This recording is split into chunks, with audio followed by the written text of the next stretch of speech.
Flip chip turns the die face down and connects it straight to the substrate through an array of bumps, instead of running wires from the edge.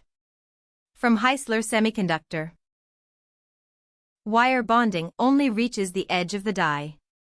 Flip chip uses the whole face, so you get far more I/O, much shorter interconnects, and better electrical and thermal performance in a smaller footprint. The connection is a bump grown on the pad.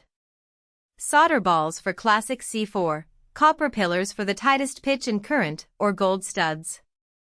The bump type sets how fine you can go and how much power the joint carries. Heisler runs 6 attach families in-house: anisotropic and isotropic conductive adhesive, non-conductive adhesive, solder reflow, thermocompression, and thermosonic. One of them fits your die, your pitch, and your reliability target. After attach, underfill flows between the die and substrate, capillary or no flow, to spread thermomechanical stress across the joints. That's what carries a flip chip package through thermal cycling.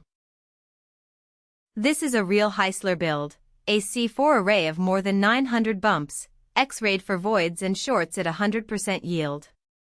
We verify the joints we can't see, on US soil. And a radio frequency build, a bumped module on aluminum nitride with over 100 interconnects, for RF, wave, and sensor front ends where the interconnect is part of the circuit. Face down, bumped, underfilled, and X-ray verified in-house.